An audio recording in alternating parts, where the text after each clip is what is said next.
Tinjauan pustaka, yaitu pemanfaatan pustaka atau literatur dan teknik tinjauan pustaka.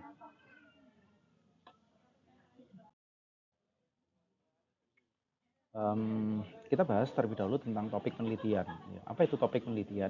Dia merupakan materi subjek penelitian, ya, misalnya seperti konteks pendidikan, pengajaran di sekolah, konteks psikologi positif misalnya seperti kesejahteraan, atau misalnya kreativitas kelompok, atau bahkan efikasi kelompok atau efikasi kolektif, gitu ya, yang lebih spesifik selain self efikasi secara umum. Gitu ya.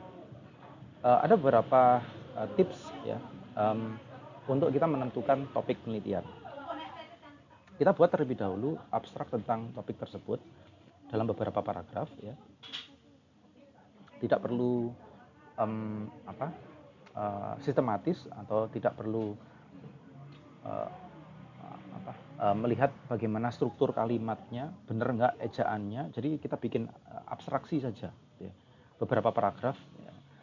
Lalu kemudian topik ini menjadi gagasan utama yang harus dipelajari dan eksplorasi lebih oleh peneliti ya. Eksplorasi ini bisa mengacu pada pencapaian atau menjawab pertanyaan 5W1H ya, terkait dengan apa topik itu, bagaimana ya, mengapa, kapan gitu ya, dan sebagainya gitu ya.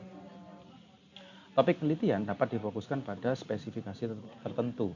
Terdapat beberapa cara yang membantu peneliti pemula dalam memutuskan topik penelitian yang dipilih ya. Misalnya lengkapi kalimat ini ya, penelitian saya akan membahas tentang, jadi kemudian kita sudah state atau mempertegas kira-kira apa yang menjadi area dari topik yang ingin kita teliti atau variabel yang ingin diteliti.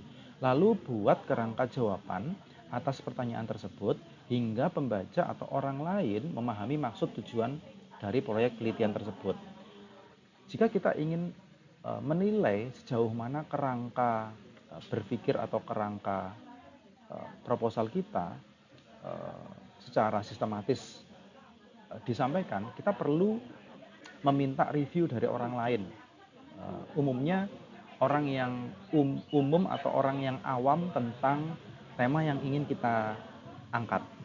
Jadi kalau misalnya orang tua kalian atau misalnya kakak kalian tidak memahami apa yang kalian tulis, maka bisa jadi struktur kalimat atau misalnya referensi atau tulisan atau narasi itu tidak fokus pada apa yang menjadi tujuan pembaca gitu ya. Apa yang jadi fokus dari pembaca gitu ya. Cara lainnya itu dengan membuat pertanyaan pribadi ya, pertanyaan seperti apa yang harus dijawab dalam penelitian, atau misalnya pertanyaan terkait dengan faktor-faktor apa saja yang membuat individu atau kelompok itu bersyukur. Nah, itu. Jadi sejauh mana kita bisa menjawab pertanyaan-pertanyaan ini. Kalau kita bisa menjawab pertanyaan-pertanyaan ini, maka kemudian kita bisa mengurai fenomena itu atau konsep teoritis itu secara lebih luas.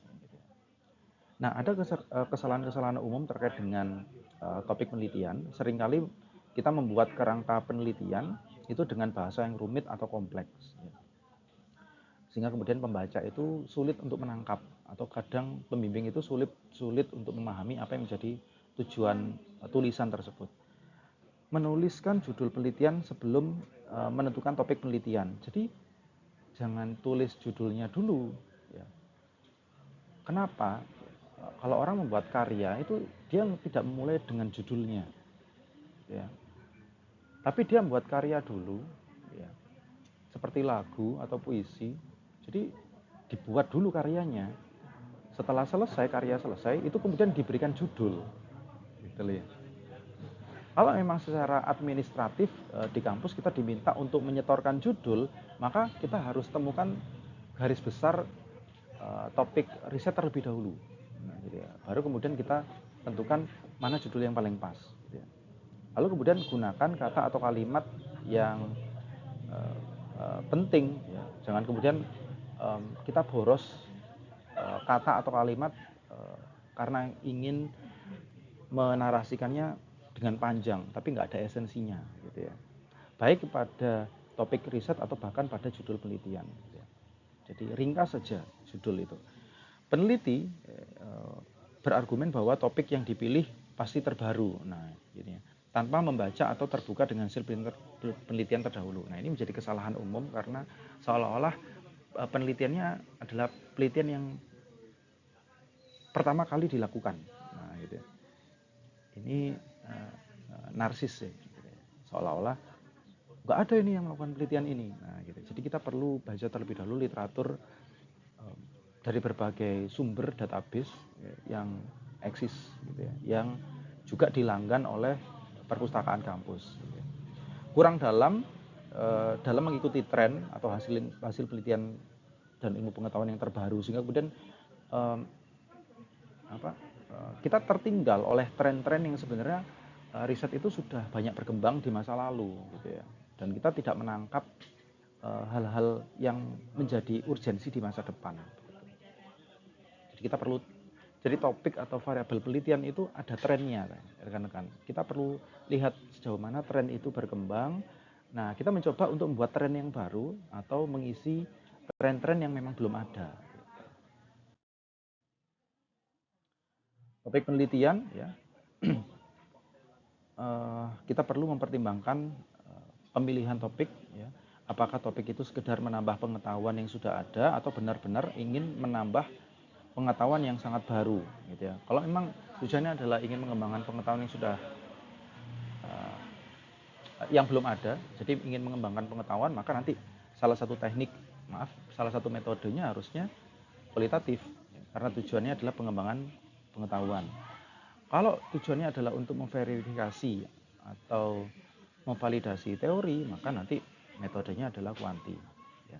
Apakah sekedar menduplikasi penelitian sebelumnya? Ya.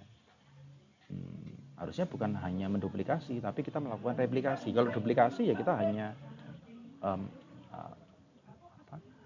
menyamakan saja tanpa memberikan kontribusi. Tapi kalau melakukan replikasi, selain kita melakukan hal yang sama dengan penelitian awal sebelumnya, kita juga melakukan inovasi, perbaikan.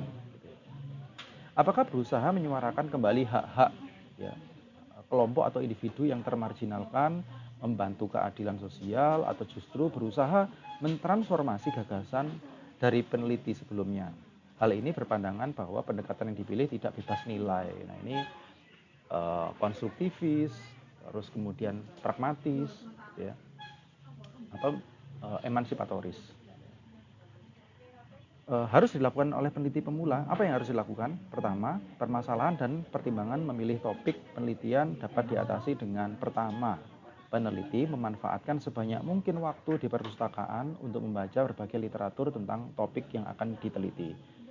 Ini tidak lagi perpustakaan secara fisik, ya, ada perpustakaan digital, ya, dari database gratis atau database yang sudah dilanggan oleh kampus, sehingga di kamar atau misalnya di halte bus atau misalnya di stasiun teman-teman, atau sedang ada di perjalanan, teman-teman bisa melakukan pembacaan literatur. Mengkritisi rencana penelitian dengan pertanyaan bagaimana proyek saya ini memiliki kontribusi pada literatur. Nah, pertanyaan ini harus berusaha kita jawab sendiri dan kita tuangkan dalam literatur yang sudah ada, literatur yang sudah eksis. Lalu mempertimbangkan, ya, apakah topik yang diteliti itu sebagai hal yang baru, belum diteliti, ataukah akan memperluas pembahasan literatur atau penelitian sebelumnya dengan menyertakan elemen-elemen yang terbarukan, dan atau akan menduplikasi penelitian-penelitian sebelumnya, ya, namun dengan inovasi atau kebaruan terkait dengan partisipasi yang berbeda, partisipan yang berbeda, atau metode yang lebih terbarukan, lebih advance, ya, atau pada situasi-situasi yang berbeda.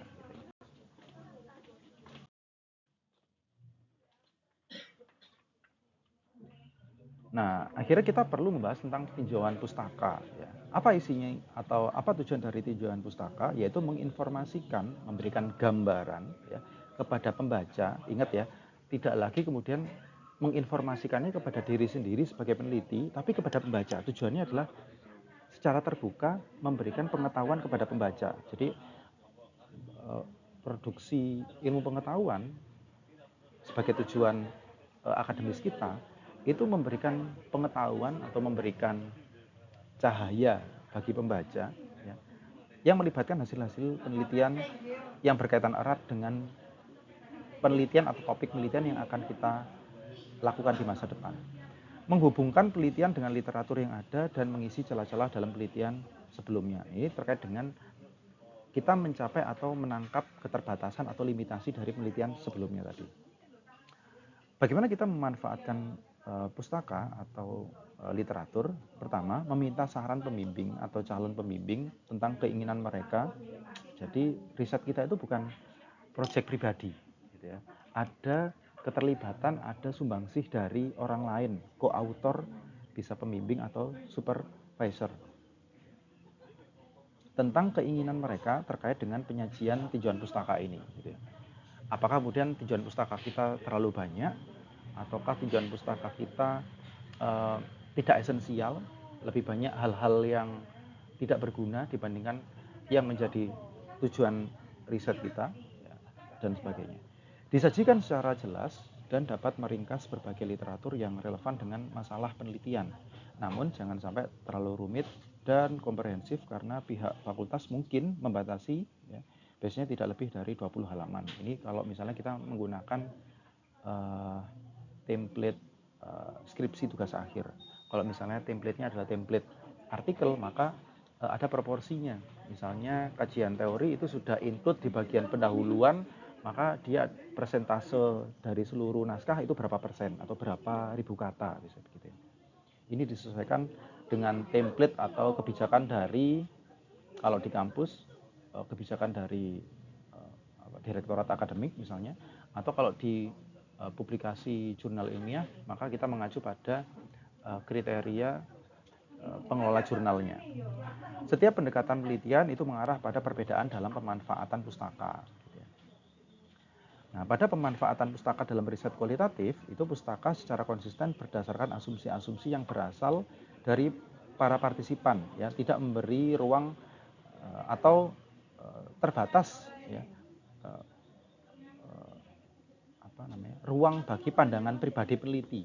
Jadi pandangannya pada pandangan partisipan, bukan pandangan peneliti, atau bahkan bukan pandangan ahli teoretik yang sudah mapan, gitu ya. Pertimbangan bahwa penelitian itu haruslah eksploratif dalam riset kualitatif. Maka peneliti sebaiknya tidak boleh peneliti sebaiknya tidak boleh terlalu banyak menulis tentang populasi topik yang tengah diteliti. Perlu kita mendengarkan opini partisipan dan membangun pemahaman berdasarkan apa yang telah kita dengar. Jadi pekerjaan riset kualitatif adalah pekerjaan mendengarkan, mendengar inspirasi atau kebutuhan-kebutuhan dari partisipan, tidak hanya kebutuhan peneliti. Penelitian itu berorientasi teoritis, ya. Jadi tujuannya adalah untuk pengembangan literatur. Literatur tentang konsep kebudayaan itu diperkenalkan terlebih dahulu untuk studi etnografi. Misalnya kalau kita menggunakan model etnografi. Berbeda dengan penelitian studi lapangan, studi kasus, dan fenomenologi, ya, yang jarang sekali membangun tahap-tahap konsep teoritis di penelitian secara keseluruhan.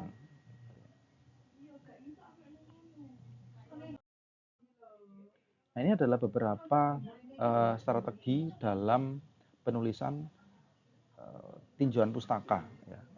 Tidak hanya kuantitatif, ya, tapi juga ada kualitatif. Ada beberapa strategi atau cara yang beragam. Ini disesuaikan dengan kebutuhan, ya. Misalnya, ya, yang pertama, model penggunaan ketika tinjauan pustaka itu disajikan di bagian pendahuluan untuk menjelaskan kerangka teoritis kronologis masalah riset. Nah, ini biasanya teori itu sudah include di bagian introduction. Seringkali kita jumpai di artikel jurnal hasil penelitian. Jadi teori tidak terpisah